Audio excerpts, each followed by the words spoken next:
अंकों के बढ़त के साथ आज निफ्टी कामकाज कर रहा है और करीब 225 अंकों के बढ़त के साथ है बैंक निफ्टी आज स्ट्रेंथ में। बट ये स्ट्रेंथ उतनी नहीं है जितनी हमारी रिक्वायरमेंट है, हमको स्ट्रेंथ थोड़ी और ज़्यादा चाहिए। इंडिया विक्स आया हुआ है लाल निशान में, करीब 1% नीचे है। हालांकि ये भी बहुत ज़्यादा नीचे नहीं आया, इसको भी 15 के नीचे आज जाना चाहिए। एडवांस डिक्लाइन की रेशो सुबह के मुकाबले थोड़ी बेहतर हुई है, यानी कि ट्रेड ग्रिप में ले रहा है। इसके अलावा एक सॉफ्टवेयर की हेल्प से मैं अभी आपके सामने रखूं तो मैं ये नंबर्स बता सकता हूं कि कितने लोग नीचे की तरफ धकेल रहे हैं और कितने लोग ऊपर की तरफ से। ये एडवांस डिक्लाइन के नंबर आप जस्ट रिवर्स होते देख रहे हैं। सुबह करीब 60-70 शेयर्स डिक्लाइंस में थे, एडवांसेस में थे, अब वो डिक्लाइंस में तब्दील हो गए और एडवांसेस की संख्या बढ़ी है। इसका पूरा का पूरा क्रेडिट जाता है काफ़ी हद तक, मैं बोलूँगा, इंडिया विक्स को। इंडिया विक्स के जैसे नीचे आया, एडवांस डिक्लाइन ठीक हुई है और मार्केट धीरे धीरे करके रोक रहा है। बट क्या खतरे के बादल टल गए हैं? तो मेरा उसका जवाब है ना। और मैंने आपको सुबह भी वो लेवल्स बताए थे, जब तक 50-500 आप लेवल पार नहीं करते, 23-800 को पार नहीं करते, तब तक दिक्कत है। लेकिन सर 23-800 तो बहुत दूर है, 50-500 भी बहुत दूर है, फिर क्या समझें इसको? तो फिर आपको ये समझना है कि 23-700 तक सिर्फ और सिर्फ शॉर्ट कवरिंग चाहिए आपको। और शॉर्ट कवरिंग में दो चीज़ों का फ़ायदा होगा, एक तो मार्केट का कन्विक्शन बढ़ेगा, दूसरा जो ओपन इंटरेस्ट भरा हुआ है, खचाखच शेयर भरे हुए हैं, मंदी की इसकी प्रोबेबिलिटी थोड़ी ज़्यादा है उसके अंदर, वो लोग बाहर निकल आएंगे, तो आप असेट लाइट मॉडल पे आ जाओगे, फिर दौड़ लगा पाओगे। इसलिए भगवान से सिर्फ यही प्रार्थना करो, अगर करने दीजिए आप ओपन इंटरेस्ट में से ओपन इंटरेस्ट कम कर दो, ठीक है ना। चेंज इन वाई रोज माइनस का लेके आओ और अच्छा लेके आओ। आई रिपीट माई सेल्फ, मैं फिर से बताता हूँ, ये बहुत इंपॉर्टेंट बात मैं आपको बता रहा हूँ डेरिवेटिव्स की। रोज ओपन इंटरेस्ट आप माइनस लेके आओ, जैसे भी ये माइनस आप देख रहे हैं, है ना। ये ज़्यादा इन नंबर आए और रोज आए, कम से कम 3 दिन तक आए माइनस में, और कम से कम परसेंटेज होने चाहिए 3-3%, एथिकली 3-3%। तो आप देखोगे आपके दो बड़े फ़ायदे होंगे, एक तो ओपन इंटरेस्ट थोड़ा कम हो जाएगा, लाइट हो जाओगे, और दूसरा इसका बेनिफिट आपको मिलेगा। आज भी बैंक निफ्टी के अंदर लॉन्ग हो रहा है, इट्स अ गुड साइन, ये भी ठीक है। बट शॉर्ट कवरिंग हो जाएगी ना, तो आपका ओपन इंटरेस्ट शेडिंग हो जाएगा, जो मेरी इस समय बेसिक रिक्वायरमेंट है, क्योंकि बहुत भारी है निफ्टी और बैंक निफ्टी का ओपन इंटरेस्ट। ये आपको चलना ही नहीं रहेगा, चाहे भले कितनी अच्छी न्यूज़ क्यों ना ले आओ, ठीक है। फिर भी उम्मीद करता हूँ कि सब कुछ ठीक रहेगा, सब कुछ चंगा सी रहेगा। अभी बहुत नाजुक दौर से हम गुजर रहे हैं आज तो कम से कम, और आज का सेशन बहुत इंपॉर्टेंट है, आज काफ़ी हद तक कन्विक्शन तय होगा। प्रशांत सावंत कल के हमारे मेहमान थे, उनका पहले रिपोर्ट कार्ड आपको मैं दिखा देता हूँ, फिर आज के मेहमान से कराऊंगा आपकी बातचीत।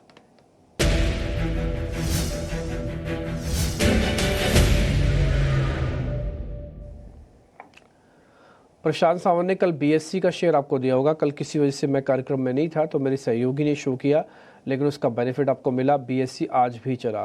देखिए, बीएससी के खुद चेयरपर्सन ने माना हमारे शो के अंदर ही कि भाई F&O डिस्टर्बेंसेस से नुकसान तो हुआ है, वॉल्यूम 30-40% तक श्रिंक हुआ है, लेकिन अच्छी बात है कि रेगुलेशंस हो रहा है।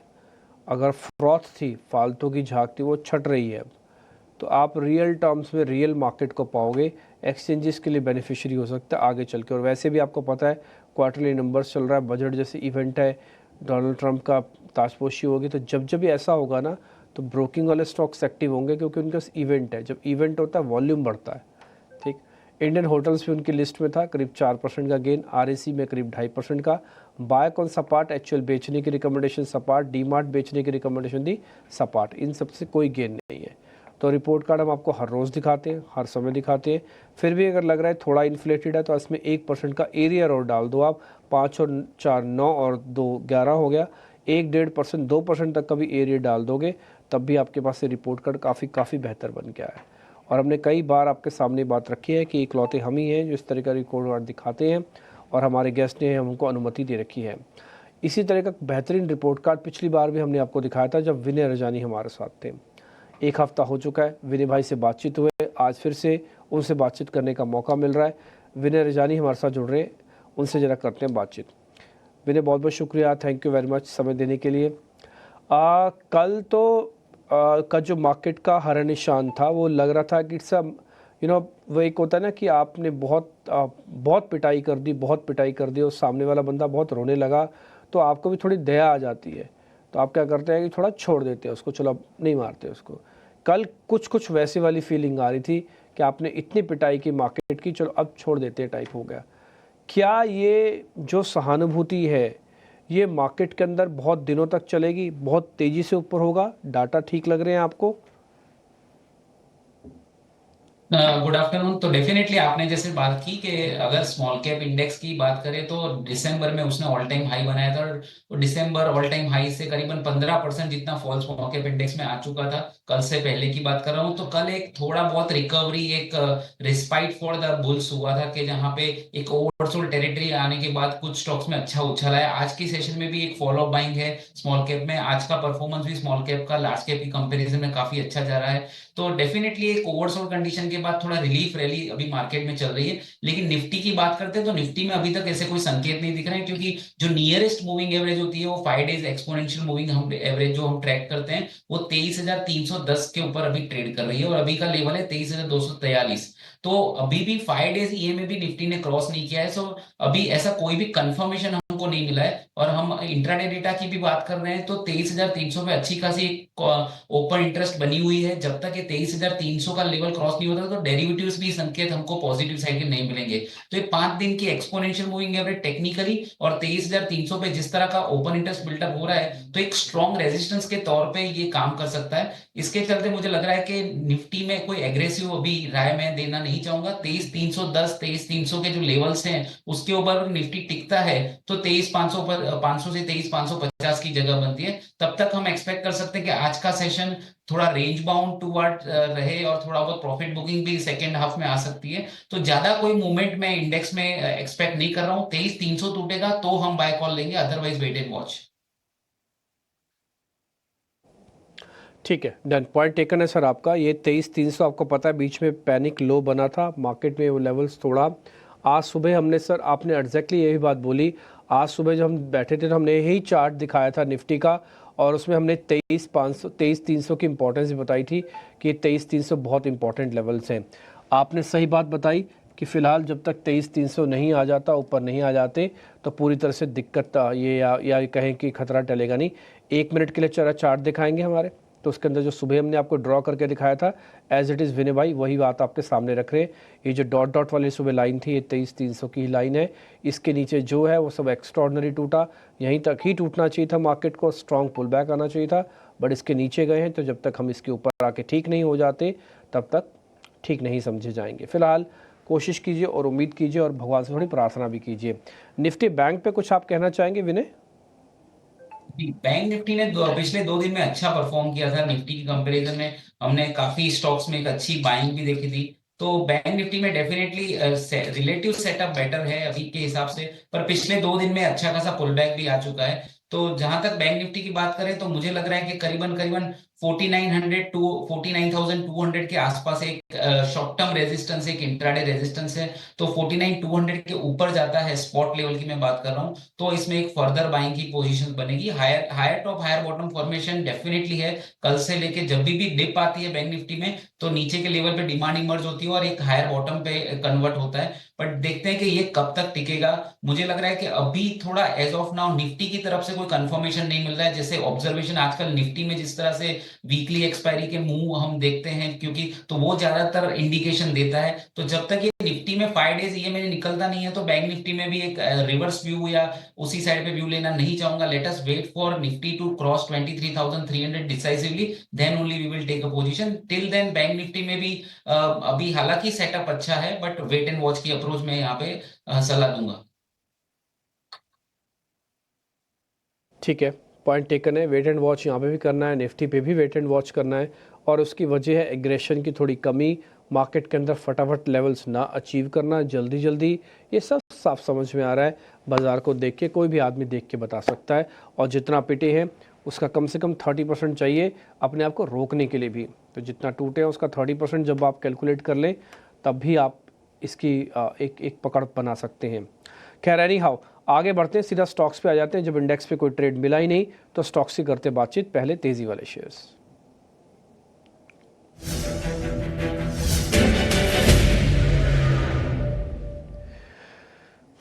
विनय जल्दी जल्दी आगे बढ़ेंगे। दो शेयर जरा जल्दी से आप चेक कर लीजिए, इंडस टावर है और दूसरा MCX है। इनमें कोई ट्रेड बनता तो बताइए, नहीं तो फिर छोड़ेंगे। जी, इंडस टावर में 3 दिन में जबरदस्त बाइंग आ चुकी है, आज ऑलरेडी 5.5% की मूव आ चुकी है। तो ऐसे मार्केट में जहां पे इतनी सारी अनसर्टेनिटी है और जो स्टॉक ने ऑलरेडी आउट परफॉर्म करके 3 दिन में हमने 8 से 10% की अपमूव देख चुके हैं, तो यहाँ पे लॉन्ग करना मैं रिस्क रिवॉर्ड रेशियो के लिहाज से फेवरेबल नहीं है। तो इसके चलते मैं यहाँ पे लॉन्ग करना मैं यहाँ पे मुनासिब नहीं समझूंगा। और जहां तक एमसीएक्स की बात है, यस इसमें ऐसा लग रहा है क्योंकि जिस तरह से हमने बॉम्बे स्टॉक एक्सचेंज के शेयर में तेजी देखी और कैपिटल मार्केट की थीम को थोड़ा 1-2 दिन में एक ट्रैक्शन आता वो देखा है, तो एमसीएक्स यहाँ से अच्छा चल सकता है। 5979 5980 का लेवल है। मुझे लग रहा है कि नेक्स्ट जो रेजिस्टेंस है करीबन करीबन 6150 से 6200 का हो सकता है। तो यस 6200 के टारगेट से आप इसमें प्ले कर सकते हैं। और जहां तक स्टॉप लॉस की बात है, मुझे लग रहा है कि एक स्टॉप लॉस आपका 5870 पे बनता है। तो 5870 का स्टॉप लॉस और 6200 का टारगेट नेक्स्ट 1 से 2 ट्रेडिंग सेशन में आप एमसीएक्स में लॉन्ग साइड पे देख सकते हैं। ठीक है, पॉइंट टेकन है। तो एमसीएक्स पे आपने हमें कॉल दी है, बल्कि आपने ड्रॉप करवा दिया है। आप ये कह रहे हैं कि इंडस टावर कोई ट्रेड नहीं अभी लेंगे हम।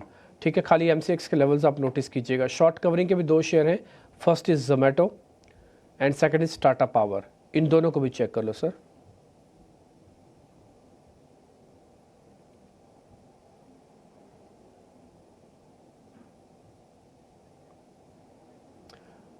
ओह ठीक है, विनय से एकदम से डिस्कनेक्ट हो गया, बट बाय द वे उन्होंने हमको जो एक शेयर दिया है वो एमसीएक्स दिया है अभी तक की चर्चा में, और इसके अलावा इंडेक्स पे कोई भी ट्रेड नहीं मिला। पेंडिंग रह गए थे एक तो जोमेटो और टाटा पावर्स, ये शॉर्ट कवरिंग के 2 शेयर्स थे जब हमारा कनेक्शन थोड़ा डिस्कनेक्ट हो गया। विनय भाई आई होप आवाज़ अच्छे से आ रही होगी, ज़रा बताइएगा, एक तो जोमेटो और दूसरा टाटा पावर्स। जी, तो जोमेटो में मुझे लग रहा है कि बैट ले सकते हैं लॉन्ग साइड पे। कल एक अच्छा इनसाइड कैंडल बना था और इसको एक बुलिश हरामी कैंडलस्टिक पैटर्न भी बोलते हैं। एक अच्छी गिरावट के बाद ऐसी पैटर्न बनी और आज फॉलो बाइंग भी आई है। तो मुझे लग रहा है 241 के आसपास ट्रेड स्टॉक चल रहा है, वहां पे लॉन्ग कर सकते हैं। 237 का स्टॉप लॉस लगाइए और करीबन करीबन 249 के टारगेट्स आप एक्सपेक्ट कर सकते हो। और जोमेटो लग रहा है कि डेफिनेटली इतनी गिरावट के बाद एक ओवरसोल्ड उनके बाद बढ़ सकता है। टाटा पावर में इग्नोर करना चाहूंगा क्योंकि 2 दिन में अच्छी खासी बढ़त हो चुकी है, रिस्क रिवॉर्ड रेशियो फेवरेबल नहीं है। तो इन दोनों में से जोमेटो मेरी पसंदीदा स्टॉक है। ठीक है, जोमेटो हो गया एक तो प्लस आपकी कॉल, और इसके अलावा एक एमसीएक्स अभी आपने थोड़ी देर पहले बताया। अभी तक की चर्चा में सिर्फ 2 ही लॉन्ग के शेयर्स हमको मिले, यानी कि बाय के शेयर्स मिले हैं। शॉर्ट्स लेके आइए ताज़ा बिकवाली वाले।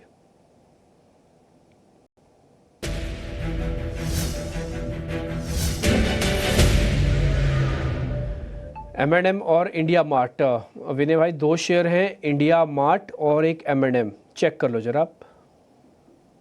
तो इंडिया मार्ट तो डेफिनेटली प्राइमरी ट्रेंड वीक था और पहले से ही अभी लॉन्ग टर्म मूविंग एवरेजेस से नीचे ट्रेड कर रहा है। तो इंडिया मार्ट में डेफिनेटली ट्रेड ले सकते हैं। 2225 के करीबन उसका स्पॉट में प्राइस चल रहा है। तो मुझे लग रहा है 2275 का एक स्टॉप लॉस लगाना चाहिए। और नीचे इसमें लग रहा है कि जो आगे की का स्विंग 2150 के करीबन का एक लेवल बन रहा है जहां पे एक नेक्स्ट डाउन साइड टारगेट हो सकता है। तो ओवरऑल इंडिया मार्ट का सेटअप वीक है। एमएनएम में भी एक छोटे स्टॉप लॉस के साथ करना चाहूंगा, हालांकि इसका प्राइमरी ट्रेंड बुलिश है, लेकिन फिर भी आज की मूवमेंट के हिसाब से मुझे लग रहा है कि थोड़ा वीकनेस तो इमर्ज हुई है। तो 2970 के आसपास आप स्टॉप शॉर्ट कर सकते हैं। 3000 का एक स्मॉल स्टॉप लॉस लगाना चाहिए और करीबन करीबन आपको अगर 2910 से 2920 नीचे के लेवल्स पे दिखते हैं तो वहां पे शॉर्ट बुक कर देना चाहिए। तो माइनर एक छोटे टारगेट से छोटे स्टॉप लॉस से एमएनएम कर सकते हैं। इंडिया मार्ट मैंने जिस तरह से शेयर किया उसका प्राइमरी ट्रेंड ज्यादा नेगेटिव है और उसमें रिटर्न्स ज्यादा मिल सकते हैं। ठीक है, डन, पॉइंट टेकन है सर। अनवाइंडिंग के भी 2 शेयर हैं, फटाफट से वो भी चेक कर लो, फिर ट्रेडिंग कॉल्स लेंगे सर। अनवाइंडिंग के 2 शेयर में एक तो ल्यूपिन है और दूसरा एक्सिस बैंक है। लुपिन को मैं इग्नोर करना चाहूंगा। 5-6 दिन में अच्छी खासी गिरावट हो चुकी है और pharma as a defensive space पहले इसने अच्छा परफॉर्म किया था, वापस से इसमें वीकनेस आ गई है। लेकिन ओवरऑल मुझे लग रहा है कि इसको इग्नोर कर सकते हैं। 6-7 दिन ऑलरेडी एक बड़ा करेक्शन आ चुका है। एक्सिस बैंक की बात करें तो यस इसमें एक शॉर्ट पोजीशन बन सकती है क्योंकि बैंकिंग में हमने अच्छा परफॉर्मेंस देखा था, लेकिन एक्सिस बैंक ऐसा स्टॉक है कि बिल्कुल चल नहीं पाया पिछले 2 दिन में। तो एक्सिस बैंक का रिलेटिव सेटअप थोड़ा वीक साइड पे है। तो एक्सिस बैंक 1029 के करीबन एक शॉर्ट कर सकते हैं। 1045 का स्टॉप लॉस रखना चाहिए और करीबन करीबन आप 1005 के टारगेट आप एक्सपेक्ट कर सकते हैं। तो एक डेफिनेटली शॉर्ट साइड पे पोजीशन बना सकते हैं with the mention stop loss. 1045 is my stop loss in spot axis bank. ठीक है सर, पॉइंट टेकन है। तो हमने अपनी तरफ से सारे शेयर्स पता कर लिए, आपने हमको सारे शेयर्स बता भी दिए कि किस किस में ट्रेड बनता है। सभी घुमा दीजिए एक बार स्क्रीन पर। शॉर्ट्स की संख्या भी कम नहीं है इस बार, विनय सर ने भी शॉर्ट्स रखे हैं काफ़ी ज़्यादा। अब विनय जी आपके ट्रेडिंग कॉल्स का वक्त है। मुझे ऐसा लग रहा है कि मेटल एंड माइनिंग स्पेस एक अच्छा परफॉर्मेंस दिखा सकता है, क्योंकि हमने पिछले दिनों कल से लेके आज में एक डेवलपमेंट देखा है कि थोड़ा डॉलर इंडेक्स में नरमाश हुई है। तो डॉलर इंडेक्स 110 से 109 के आसपास आया है, तो थोड़ा बहुत एक इवेंट भी या सीपीआई के डेटा भी आने वाले हैं, तो जो स्टॉक्स काफी अच्छा गिर चुके हैं उसमें एक थोड़ी शॉर्ट कवरिंग रैली हो सकती है। तो कोल इंडिया एक ऐसा स्टॉक है जो ओवरसोल्ड था और पॉजिटिव डाइवर्जेंस ऑसिलेटर्स पे दिख रहे हैं। तो कोल इंडिया का जनवरी का फ्यूचर में 378 पे रिकमेंड कर रहा हूँ, स्टॉप लॉस 372 पे होना चाहिए, और अपसाइड में 388 का टारगेट एक्सपेक्ट कर रहा हूँ। सेकंड पिक भी मेरी मेटल स्पेस में से है, वो है हिंडाल्को। तो हिंडाल्को में भी एक पॉजिटिव डाइवर्जेंस है, कल का सेशन अच्छा था, हिंडाल्को ने अच्छा परफॉर्म किया, आज फॉलो बाइंग आ सकती है आज। हालांकि इतने अच्छे रिटर्न्स आज के सेशन में नहीं है, लेकिन कल की जो कैंडल बनी थी और जिस तरह से रिवर्सल देखा था वो आगे कंटिन्यू हो सकती है। तो जनवरी का फ्यूचर हिंडाल्को का ले सकते हैं 593 594 के करीबन। 585 का स्टॉप लॉस में रिकमेंड कर रहा हूँ, और अपसाइड में 610 का टारगेट में दे रहा हूँ। दोनों लॉन्ग कॉल हैं, दोनों मेटल्स एंड माइनिंग सेक्टर से बिलोंग करते हैं। तो कोल इंडिया और हिंडाल्को जनवरी का future with a strict stop loss which I have mention. ठीक है सर, पॉइंट टेकन। और हमने नोटिस भी कर लिया हिंडाल्को। इनफैक्ट मेटल्स पे मैं भी थोड़ा था, बट मेरा 20 तारीख के बाद का स्टांस है। लेकिन आप कह रहे हैं तो फिर ज़रूर हम ध्यान रखेंगे हिंडाल्को पे, और एक कोल इंडिया आपकी दी गई ट्रेडिंग कॉल्स हैं। मैंने बहुत शुक्रिया, थैंक यू वेरी मच आज समय देने के लिए, और आपसे वापस जल्द ही मुलाकात होगी। बहुत शुक्रिया, थैंक यू वेरी मच। फिलहाल इस कार्यक्रम से भी इतना ही, नमस्कार।